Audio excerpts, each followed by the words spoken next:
6장 1절에서 9절 말씀입니다. 이사야 6장 1절에서 9절 말씀입니다.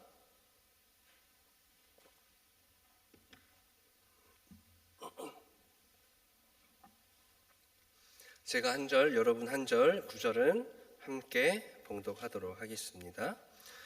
우시야 왕이 죽던 해에 내가 본즉 주께서 높이 들린 보좌에 앉으셨는데 그의 옷자락은 성전에 가득하였고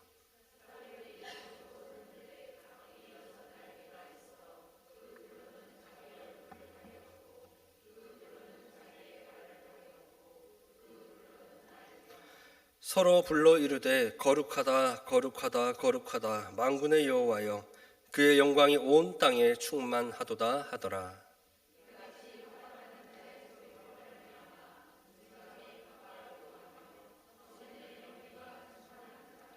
그때 내가 말하되 화로다 나여 망하게 되었도다. 나는 입술이 부정한 사람이요 나는 입술이 부정한 백성 중에 거주하면서 만군의 여호와의 왕을 베었음이로다 하였더라.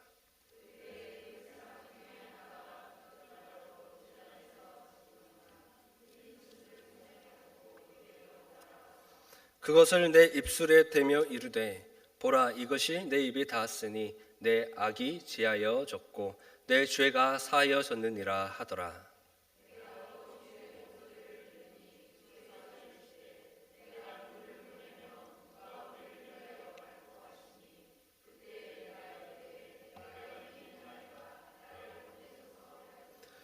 여호와께서 이르시되 가서 이 백성에게 이르기를 너희가 듣기는 들어도 깨닫지 못할 것이요 보기는 보아도 알지 못하리라 하여. 아멘. 창세기 4장을 보시면 여러분이 잘 아시는 가인과 아벨 제사 드리는 장면이 나옵니다. 근데 안타깝게도 형인 가인의 예배는 하나님이 받지 않으셨죠. 그리고 동생 아벨의 예배는 하나님이 받으셨습니다. 이 말은 즉 하나님이 받으시는 예배가 있고 받지 않으시는 예배가 있다라고 우리가 수도 없이 많이 들어왔습니다.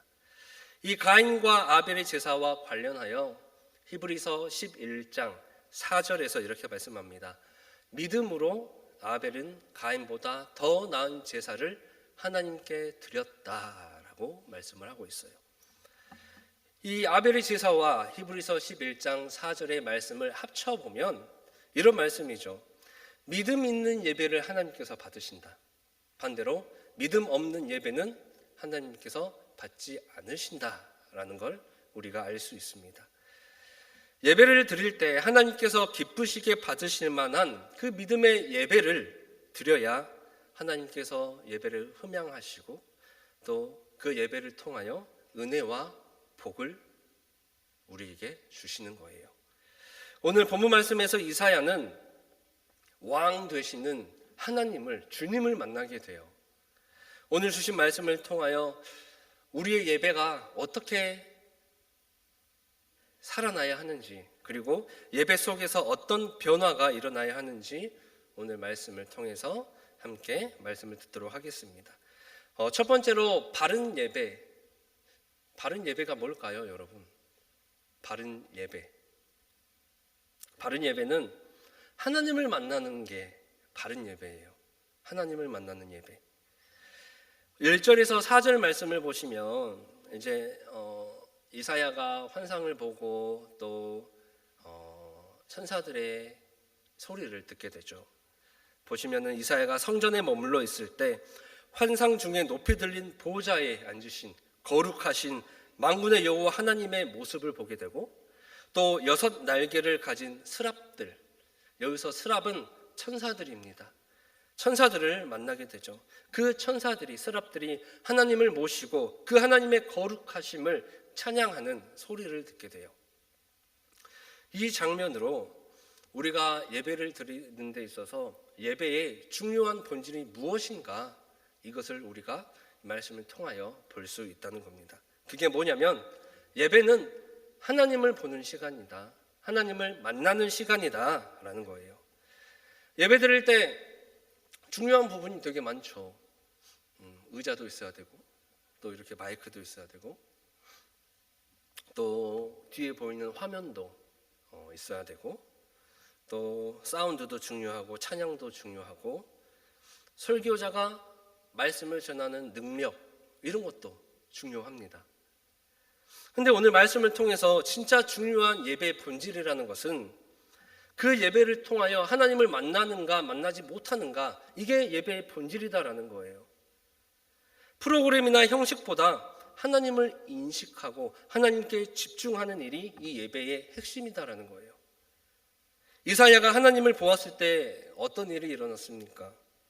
천사들이 거룩하다, 거룩하다, 거룩하다라고 외쳤어요.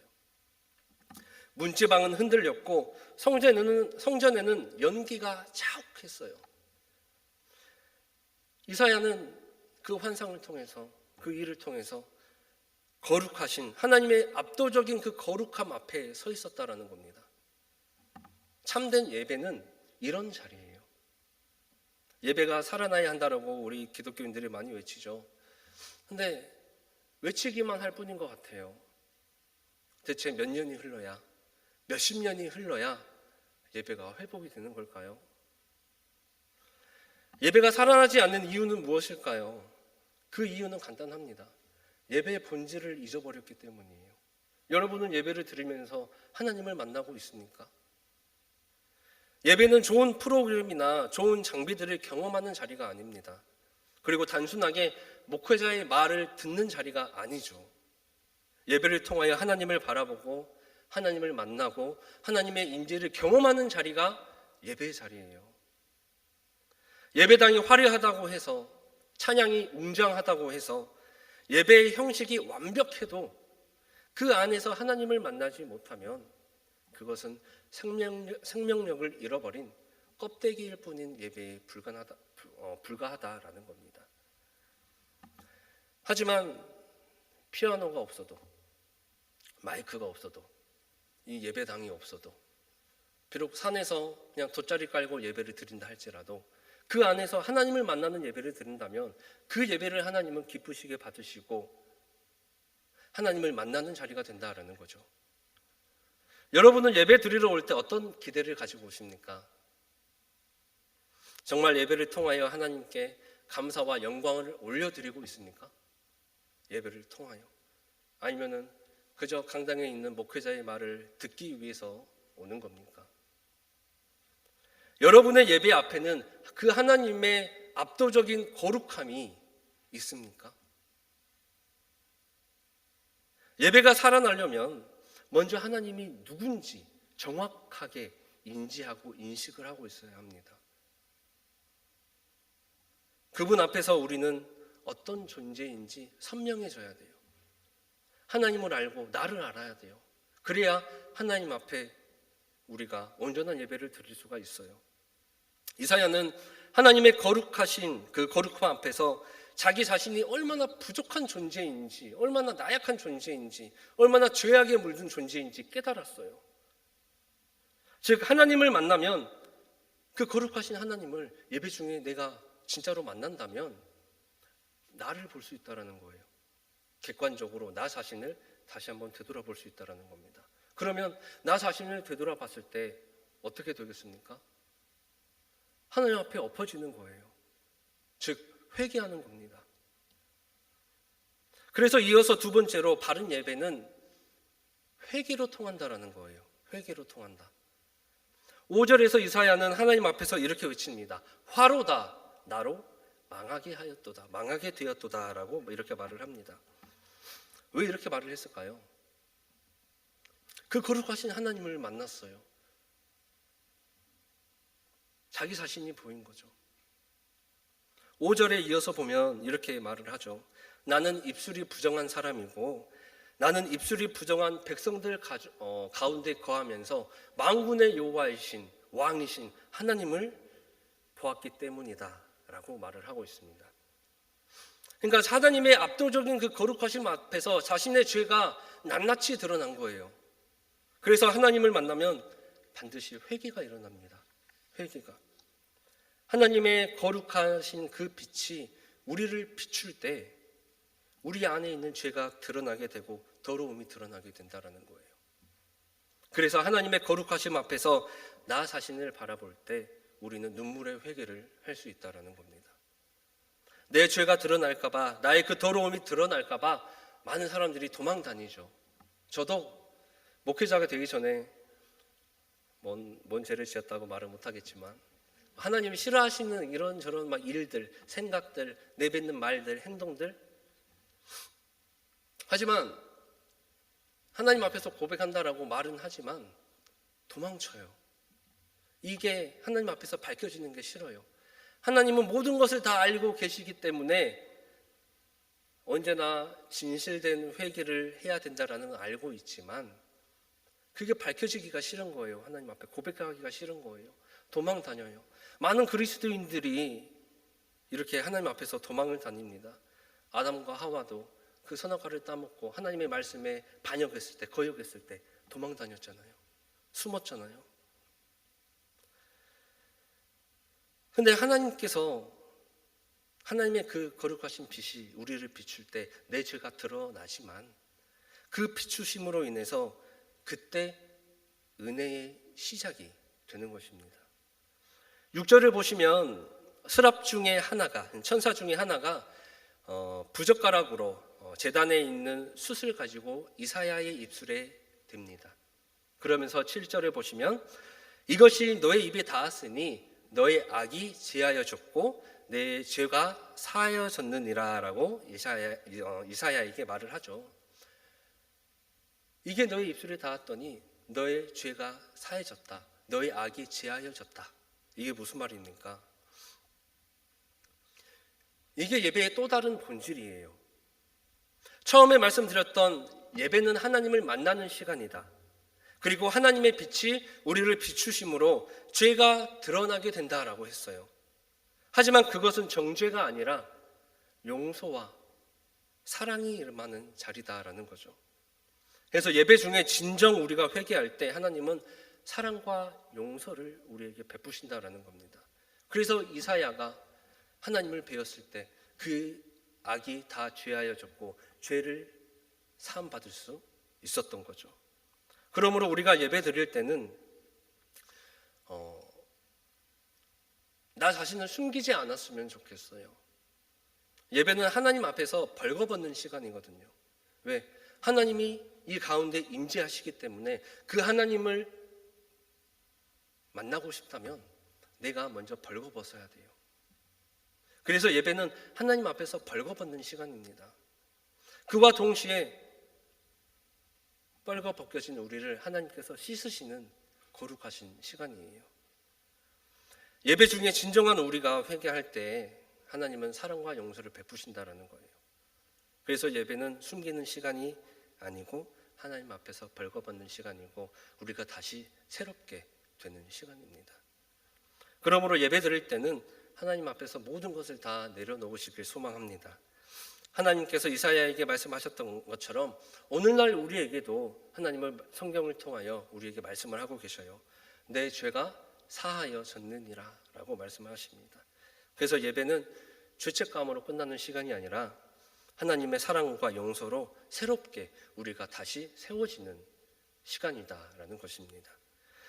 세 번째로 바른 예배는 반응하는 거예요. 반응이라고 했지만 다른 말로는 순종하는 것입니다.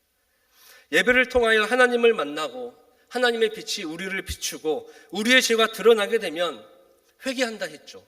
그 다음에 해야 할 것이 그것에 대해서 반응하는 거예요.